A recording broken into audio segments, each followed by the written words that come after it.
Good morning students.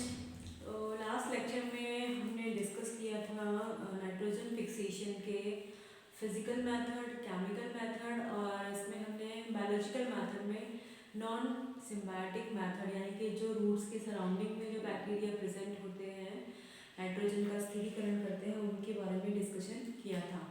अब हमारा इसका जो नेक्स्ट टॉपिक है वो है बायोलॉजिकल फिक्सेशन। तो बायोलॉजिकल फिक्सेशन के अंदर हमारे जो है इसमें जब सहचर्य में यानी कि सिम्बायोटिक एसोसिएशन में बैक्टीरिया प्रेजेंट होते हैं, कहाँ पे? सिम्बायोटिक एसोसिएशन में जब बैक्टीरिया पौधों की जड़ों में उपस्थित होते हैं, ठीक है, तो वहाँ पे वो नाइट्रोजन का फिक्सेशन करते हैं और ये भी हमारा 3 तरीके से होता है। तो सबसे पहला है इसके अंदर non nodulated symbiosis. Non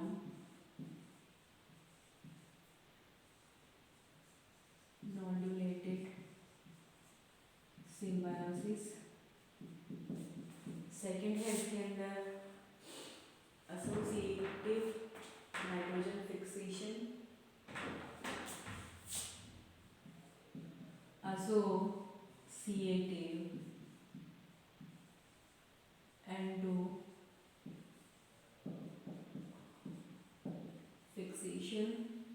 and third one is nodulated endo fixation.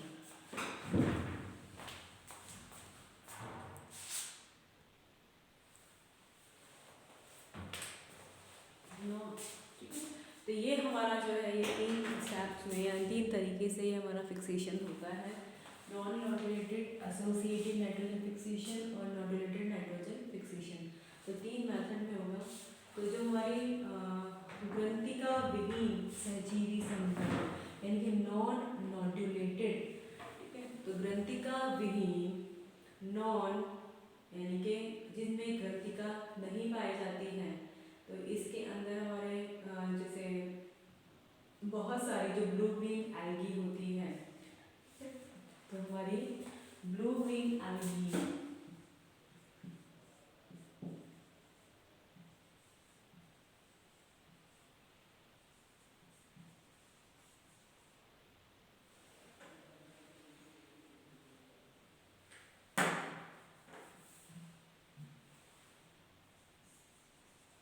Blue green algae में जैसे हमारा नॉस्टॉक और ये हमारा एनाबीना, ठीक है। जैसे हम एनाबीना की बात करते हैं तो एजोला एक फॉर्म है। क्या है? एजोला।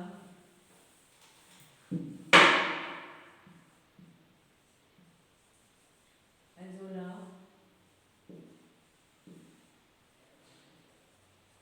ठीक है। एजोला एनाबीना एक फॉर्म। एजोला जो एजोला है ये एजोला जो है एक फॉर्म है और इसके अंदर यानी कि एजोला में, ठीक है, एजोला में एनाबेना पाई जाती है। ये चावल के खेतों में क्या करता है? चावल के खेतों में नाइट्रोजन फिक्सेशन का काम करता है, यानी कि पैडी जो फील्ड्स होते हैं वहाँ पे एजोला फॉर्म जो है ये छोटे सबसे छोटा फॉर्म माना जाता है। ये एजोला फॉर्म जो है वहाँ पे प्रेजेंट होता है और इसकी जो एजोला में एनाबेना एजोली जो शैवाल होती है यानी कि ब्लू ग्रीन एल्गी जो होती है वो उपस्थित होती है और वो वहाँ पे नाइट्रोजन के फिक्सेशन का कार्य करती है। दूसरा इसमें नॉस्टॉक है। इसके अलावा रेगुलेरिया, ग्लियोकैप्स, ठीक है, रेगुलेरिया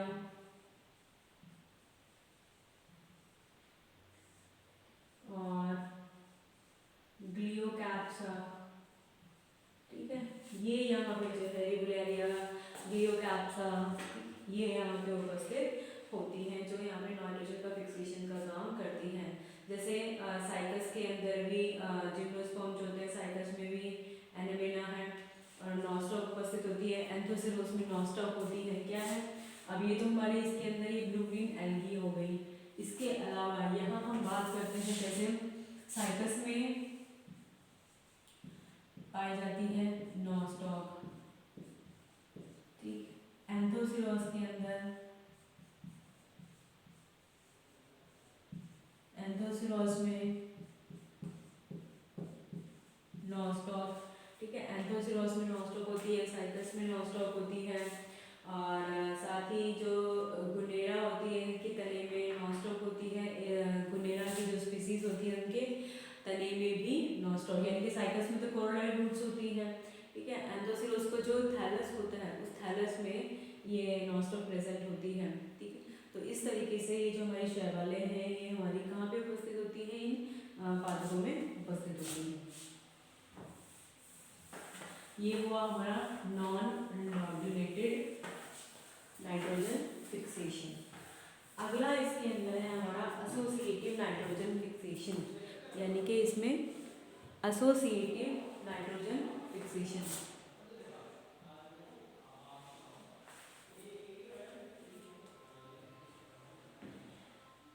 तो उच्च वर्ग के जो पादप होते हैं, यानी कि हायर प्लांट्स जो होते हैं, उनके राइजोस्फीयर के रूट्स के पास में बहुत सारे जो कभी कभी उत्तक में प्रवेश कर जाते हैं और नाइट्रोजन फिक्सेशन का काम यहाँ पे करते हैं। जैसे एजिटोबैक्टर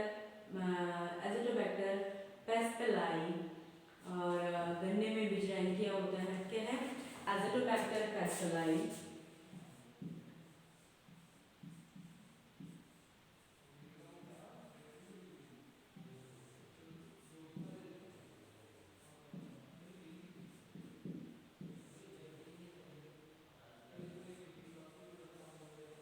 शुगर केन के अंदर जो है यहाँ पे क्या उपस्थित होता है, शुगर केन में यहाँ पे उपस्थित होता है बिजरैंकिया,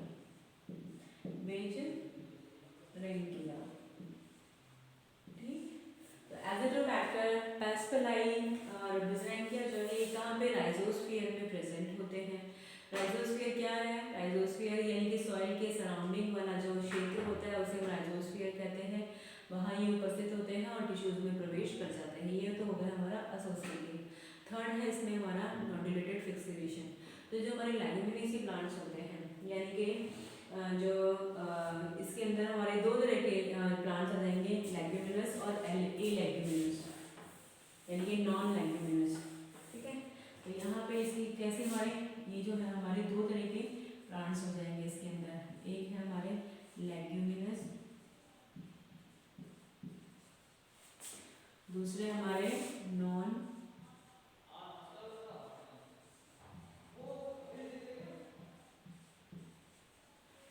लेग्यूमिनस और नॉन लेग्यूमिनस, ठीक है। लेग्यूमिनस और नॉन लेग्यूमिनस, यानी कि जो हमारे लेग्यूमिनस नॉन लेग्यूमिनस प्लांट्स हैं जैसे फ्रैंकिया है, और इसके अंदर जैसे हमारा फ्रैंकिया है एक्टिनोमाइसीटीज का वर्क होता है 170 प्लांट्स में, जैसे कैजुलाइना में, एलनस में, एलर, यानी कि जो हमारा फ्रैंकिया है। नॉन लेग्यूमिनस में क्या हो जाएगा, जैसे फ्रैंकिया, ये क्या है, ये हमारा एक एक्टिनोमाइसीटीज है, एक्टिनोमाइसीटीज है, ठीक है। फ्रैंकिया ये हमारा एक्टिनोमाइसीटीज है, और ये कहाँ पे, जैसे कैजुअरिना, कैजुअरिना, दूसरा यहाँ पे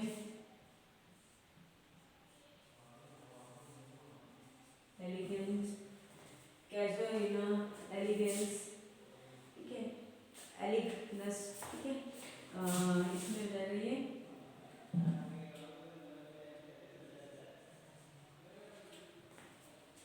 कैजुअरिना एलिगनस, कैजुअरिना एलिगनस, एलनस, माइरिका, इन प्लांट्स में यानी कि 170 स्पीसीज में, यानी कि 170 टाइप के जो स्पीसीज होते हैं उनमें यहाँ पे प्रेजेंट होता है, ठीक है। तो ये लेग्यूमिनस टाइप में हमारे यहाँ पे उपस्थित होता है बहुत सारे प्लांट्स में। 170 टाइप के जो प्लांट्स होते हैं, कैजुलाइना, एलनस, एलिगनस, मिरिका इत्यादि में मूल ग्रंथियों का यहाँ पे निर्माण इसमें करेगा। ये नॉन लेग्यूमिनस होते हैं, और कुछ प्लांट्स में पत्तियों में भी ग्रंथियाँ पाई जाती हैं, जैसे राइजोबियम भी लेग्यूमिनस प्लांट्स के अंदर उपस्थित होते थे, पैरास्कोनिया और ट्रीमैस, ठीक है। ट्रिमा के ऊपर ट्रिमा यानी कि पैरास्पोनिया, और साथ में इसी के अंदर ही जैसे हमारा राइजोबियम बैक्टीरिया है, एक तो ट्रिमा स्पीसीज, दूसरा पैरास्पोनिया, ठीक है, दूसरा क्या है पैरास्पोनिया, ट्रिमा स्पीसीज और पैरास्पोनिया।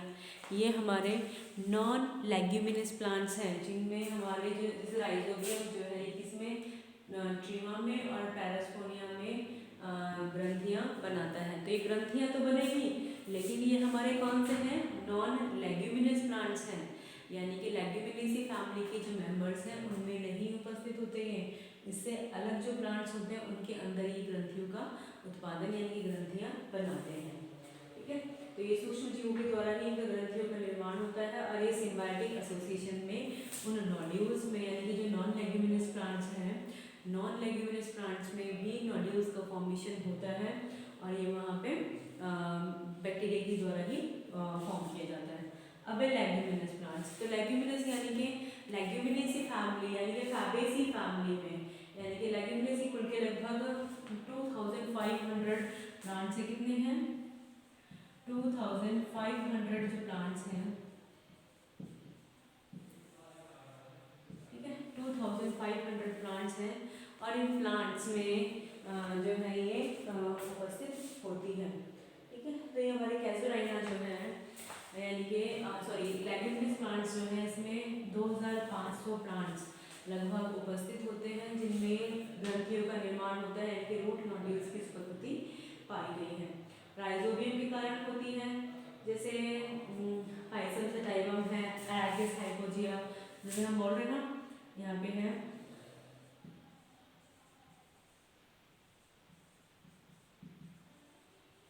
हाइसम सटाइवम, एराकिस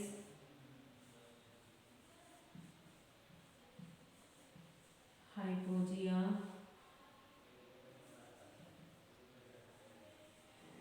सीसर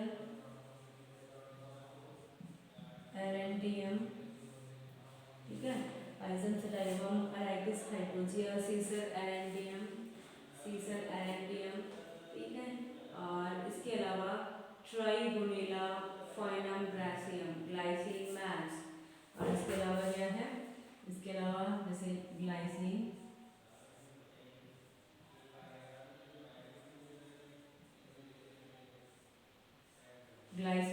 मैक्स, ठीक है, ये हमारे लेग्यूमिनस प्लांट्स हैं। अब लेग्यूमिनस प्लांट्स में हमारा राइजोबियम बैक्टीरिया एक मेजर रोल प्ले करता है, ठीक है। लेग्यूमिनस प्लांट्स में जो राइजोबियम है एक मेजर रोल प्ले करता है, जिसमें ये रूट नोड्यूल्स बनाता है, और रूट नोड्यूल्स के अंदर ये फिक्सेशन करता है। तो यहाँ पे हमारे दो तरह के बैक्टीरिया हैं, कौन से हैं लेग्यूमिनस प्लांट्स में, एक है Brady rhizobium,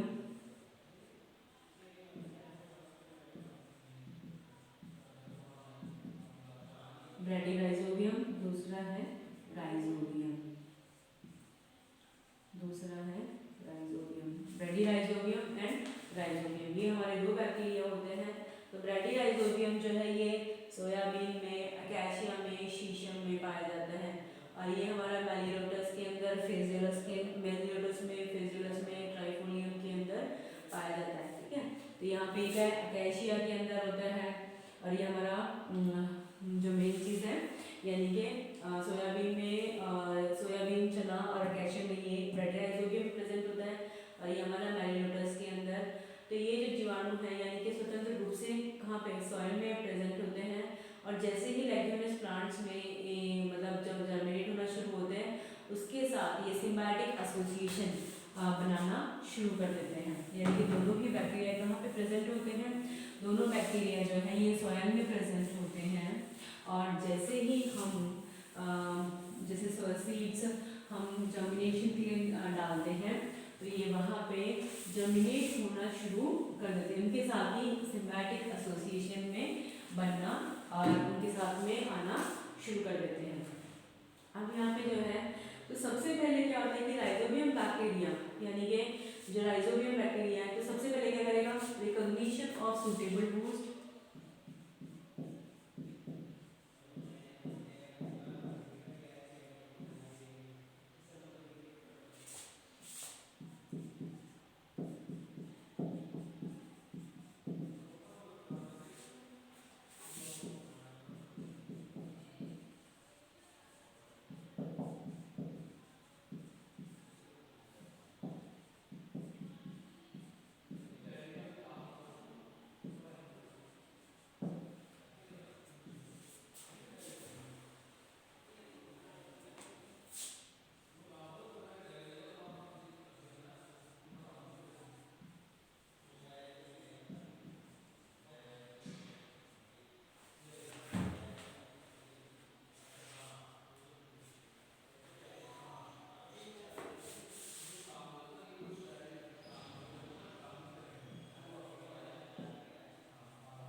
penetration and infection threat,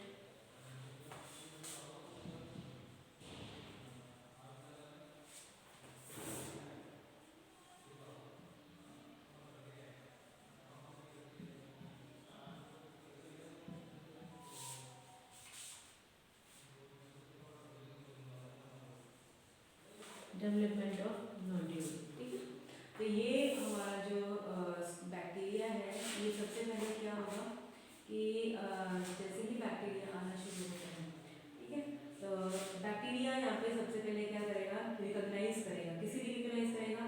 तो इस सबसे पहले क्या होता है कि जो प्लांट जो है वो बहुत सारे जो पदार्थ है, तो इसमें लैक्टिन सिक्रीट करता है, और वृद्धि पदार्थ जैसे अमीनो एसिड है, बायोटिन, थायमिन इत्यादि भी इसमें उपस्थित होते हैं।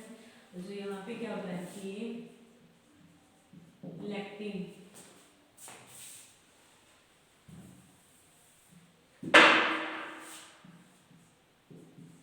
सबसे पहले प्लांट क्या करेगा, ये सिक्रीट करेगा, plant secrete substances, plant secrete substances, स्रावित करता है। ये क्या स्रावित कर रहा है, सबसे इंपॉर्टेंट इसके अंदर होता है लैक्टिन। इसके अलावा यहाँ पे अमीनो एसिड्स होते हैं और ग्रोथ हार्मोन होते हैं, ग्रोथ हार्मोन्स होते हैं जो बैक्टीरिया की ग्रोथ को, ठीक है, और सुटेबल फॉर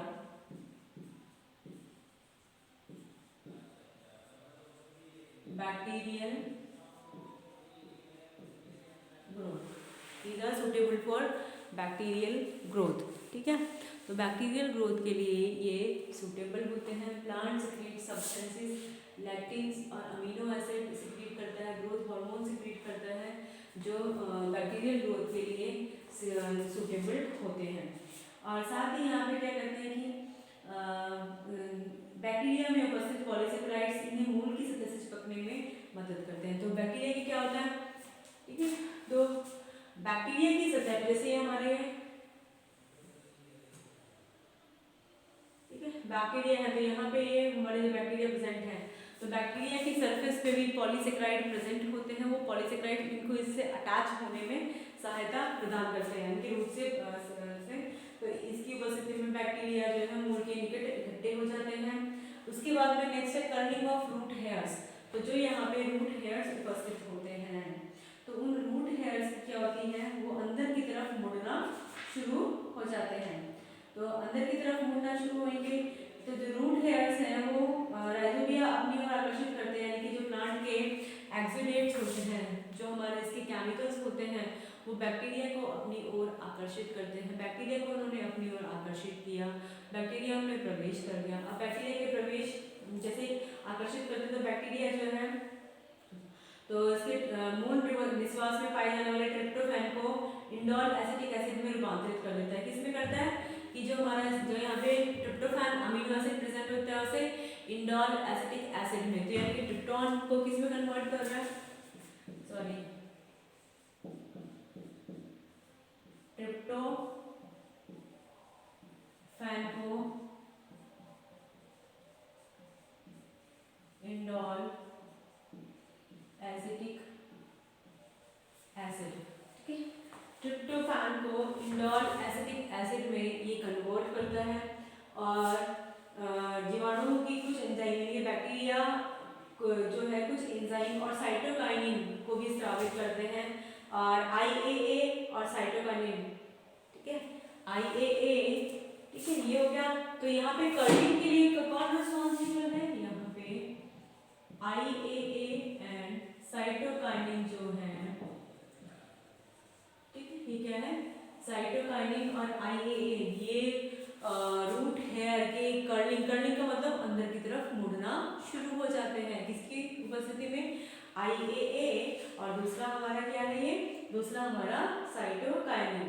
तो जो बैक्टीरिया है वो कुछ एंजाइम और साइटोकाइनिन सिक्रीट करता है और आईएए होता है, और ये रूट कर्लिंग के लिए रिस्पॉन्सिबल होते हैं। इसके बाद में ये हो गया हमारा, कर्लिंग शुरू हो गई। पेनिट्रेशन एंड इन्फेक्शन थ्रेड, अब यहाँ पे क्या होगा, पेनिट्रेट करेगा, ठीक है। तो बैक्टीरिया जो है जब ये कुंतलित हो चुका, कर्लिंग हो चुकी रूट हेयर की, इसके अंदर प्रवेश करता है और इनवैजिनेट हो जाते हैं, यानी कि धीरे धीरे अंदर की तरफ मुड़ जाते हैं, और इस तंतु में, इस कर्लिंग के अंदर बैक्टीरिया उपस्थित होते हैं। देखें बैक्टीरिया की जो कर्लिंग है वो कैसे, जैसे ये रूट हेयर है तो रूट हेयर ये अंदर की तरफ मुड़ना शुरू हो जाता है, तो यहाँ पे क्या है कि बैक्टीरिया इसके अंदर यहाँ पे प्रेजेंट होते हैं, अंदर तक पहुंच जाता है और कुंतलन के साथ इनके वलपूट के लगभग केंद्र में पहुंच जाता है, इसलिए जीवाणु विमुक्त हो जाते हैं, यानी कि अंदर जाके जो बैक्टीरिया है वो यहाँ कॉर्टिकल रीजन में, इस कॉर्टिकल रीजन में यहाँ पे जो बैक्टीरिया है पहले यहाँ से, यानी कि रूट हेयर के कर्लिंग से ये एंटर हुआ तो ये यहाँ पे कॉर्टेक्स तक पहुंच जाता है। अब कॉर्टेक्स में पहुंचने के बाद में अब यहाँ पे development of nodule, development of nodule यानी कि अब यहाँ पे जो संक्रमण तंतु है यानी कि टेट्राप्लॉइड कोशिकाओं तक पहुंच जाता है, और रूट की जो कॉर्टेक्स सेल्स होती है वो लगातार डिवाइड होती रहती है। क्या होती है, रूट की जो कॉर्टेक्स की सेल्स होती है वो लगातार डिवाइड होती रहती है। बैक्टीरिया यहाँ पे पहुंचने के बाद क्या होता है, इसकी जो फ्लैजिला है वो रिमूव कर देता है और आकार में बड़ी हो जाती है और इनकी अनियमित स्थिति हो जाती है। तो ये अवस्था जो है इसमें इसे बैक्टीरियोइड्स कहते हैं। क्या कहते हैं, Bacteroides, flagella less bacteria,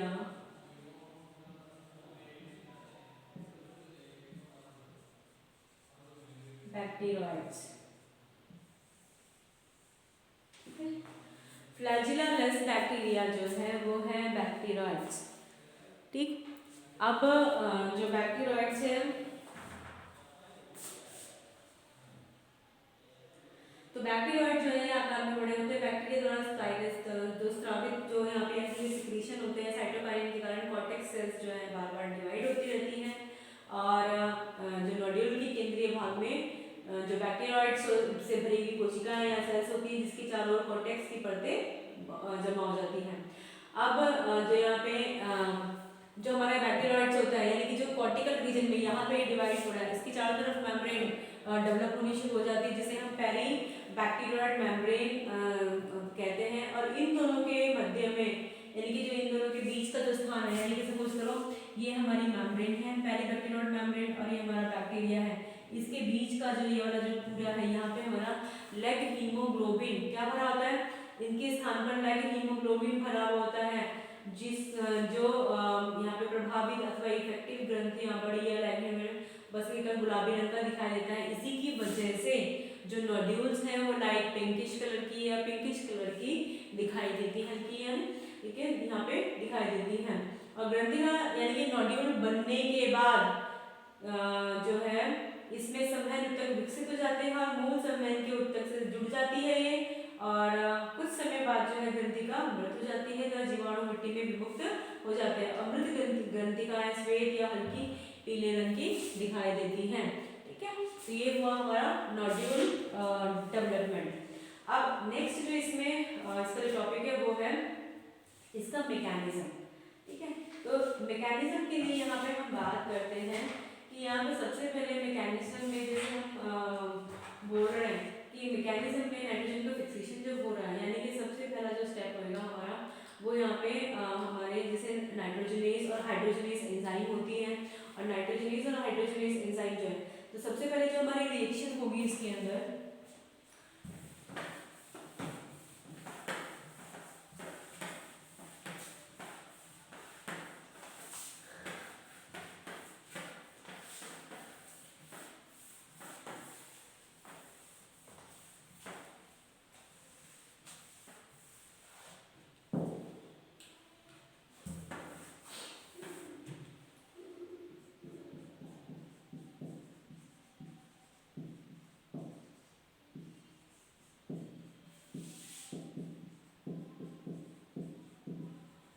mechanism of एंटो fixation.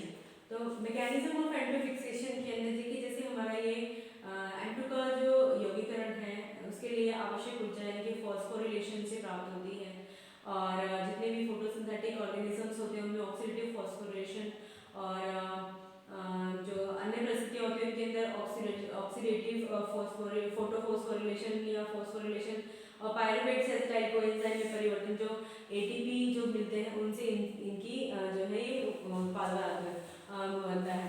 तो यहाँ पे हमारी जैसे जो रिएक्शन होती है, ठीक है, जैसे N2 प्लस 6H प्लस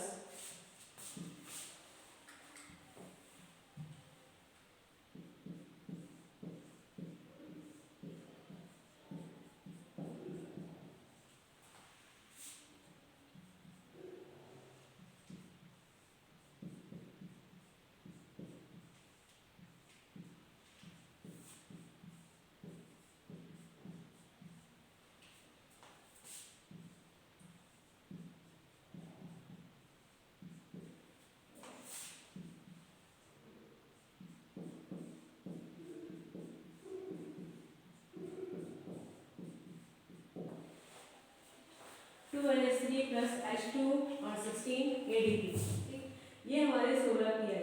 तो इस तरीके से नाइट्रोजन जो है यहाँ पे हमारा डाइमाइड या फिर डाइहाइड्रोजन और अंत में अमोनिया में परिवर्तित हो जाता है। ठीक है, अब जो एटीपी की इसमें आवश्यकता यानी कि एटीपी रिक्वायर्ड होती है। अब यहाँ पे जो हमारी एक एंजाइम होती है जिसे हम कहते हैं नाइट्रोजिनेज एंजाइम। कौन सी एंजाइम है?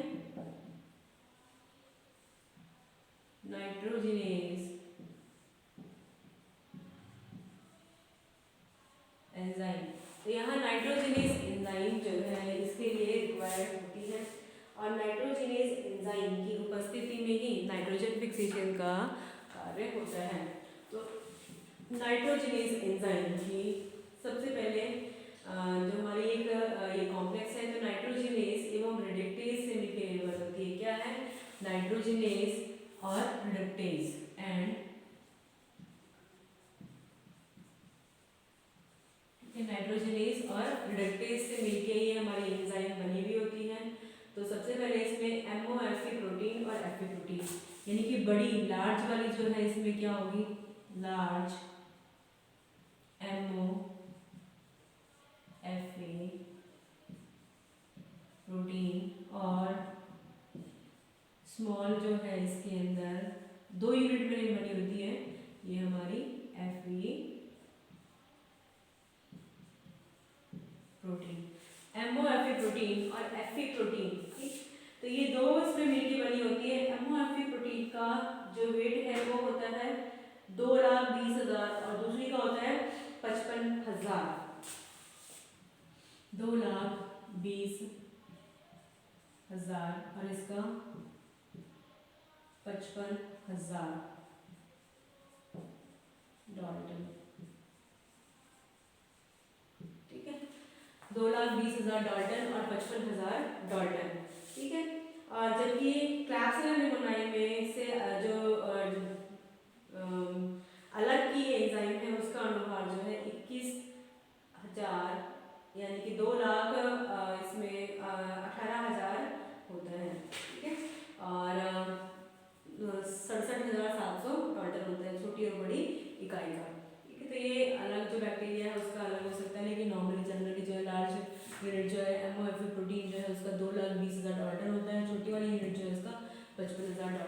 होता है।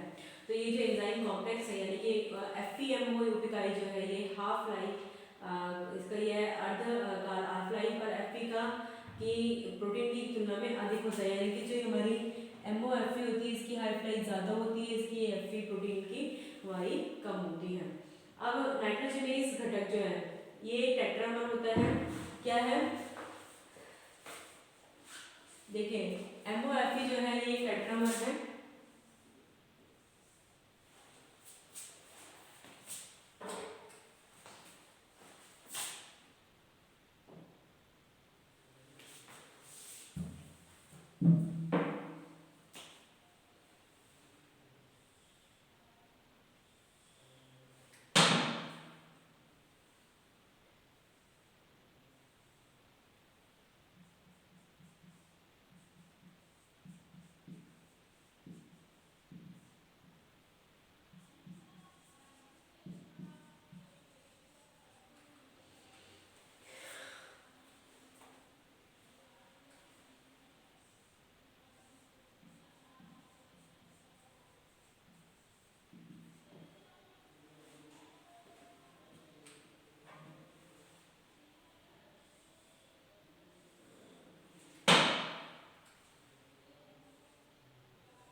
देखिए, ये हमारा A MOFE प्रोटीन, ये B Fe प्रोटीन और ये C नाइट्रोजनेज का कॉम्प्लेक्स है। तो नाइट्रोजनेज का जो कॉम्प्लेक्स है वो इन सबसे मिलकर बना होता है, यानी कि लार्ज यूनिट जो है वो हमारी क्या है MOFE प्रोटीन, ये एक टेट्रामर होता है। तो ये टेट्रामर है इसके अंदर, और टेट्रामर में दो तो अल्फा और दो बीटा की श्रृंखलाएं हैं, यानी कि दो अल्फा की और दो बीटा की श्रृंखलाएं होती हैं। और इसमें Fe के यानी कि जब इसका यानी कि इसमें Fe के 6 परमाणु इससे संलग्न रहते हैं और केंद्र में हमारा नाइट्रोजन के परमाणु उपस्थित होते हैं। ठीक है, और दूसरा यहाँ पे जो हम बात करते हैं कि जो हमारे Fe जो है यानी कि ये हमारे रिडक्टेज घटक के रूप में काम करती है, दो प्रोटीन अणुओं से निर्मित होती है और मृत संरचना के रूप में मुख्यतः इलेक्ट्रॉन दाता का कार्य करती है। तो ये हमारी क्या है, ये हमारी इलेक्ट्रॉन डोनर का काम करती है। ये हमारी इलेक्ट्रॉन डोनर का काम करती है। ठीक है, रिडक्टेज एंजाइम भी है हमारी, इसमें बना रखी यहाँ पे हमारी नाइट्रोजनेज एंजाइम जो है नाइट्रोजनेज और रिडक्टेज, तो हमारी जो Fe प्रोटीन है वो हमारे रिडक्टेज की तरह काम कर रही है और वो हमारी इलेक्ट्रॉन दाता का कार्य करती है और फेरोडॉक्सिन से इलेक्ट्रॉन को नाइट्रोजनेज घटक पर स्थानांतरित करती है। किससे करती है, फेरोडॉक्सिन से, जो हमारी रिडक्टेज एंजाइम होती है, यानी कि जो हमारी रिडक्टेज है जो हमारी दो प्रकार के प्रोटीन से मिलके बनी हुई है, ये दो प्रकार के प्रोटीन से मिलके बनी हुई है और ये हमारा क्या काम कर रही है, फेरोडॉक्सिन से इलेक्ट्रॉन नाइट्रोजनोज पे नाइट्रोजनेज एंजाइम पे ट्रांसफर स्थानांतरित करती है और ADP से ADP में परिवर्तन फलस्वरूप FeMO प्रोटीन जो होता है के पास आ जाता है और इलेक्ट्रॉन स्थानांतरण हो जाता है। जैसे हमारी हम बात करते हैं कि सपोज करो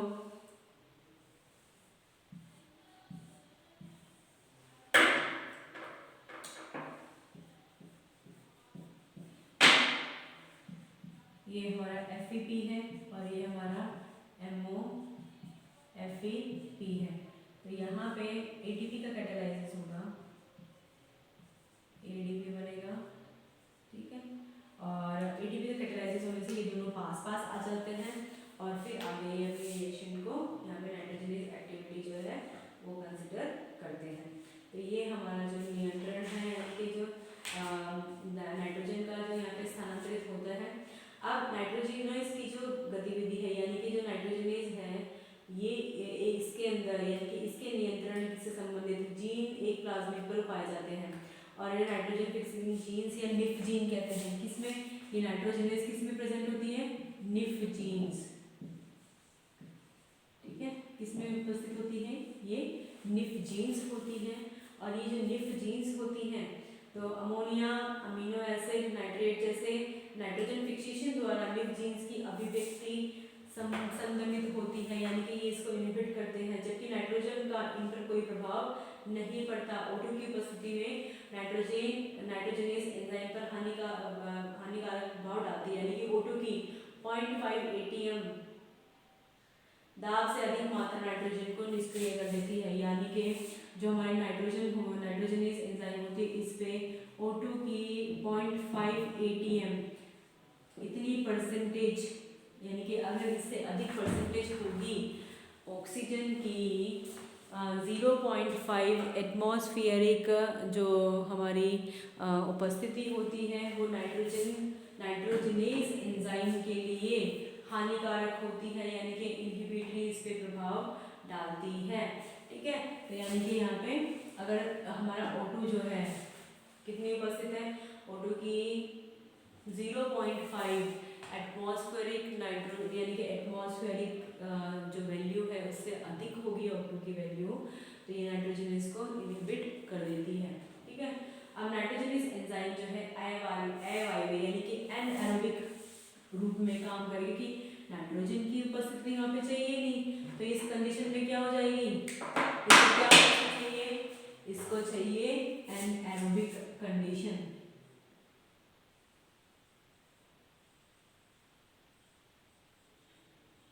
एनएरोबिक अवस्था इसको चाहिए होती है। ठीक है, एनएरोबिक कंडीशन इसको चाहिए होती है, और एनएरोबिक अवस्था में नाइट्रोजनेस एंजाइम जो है काम करती है, और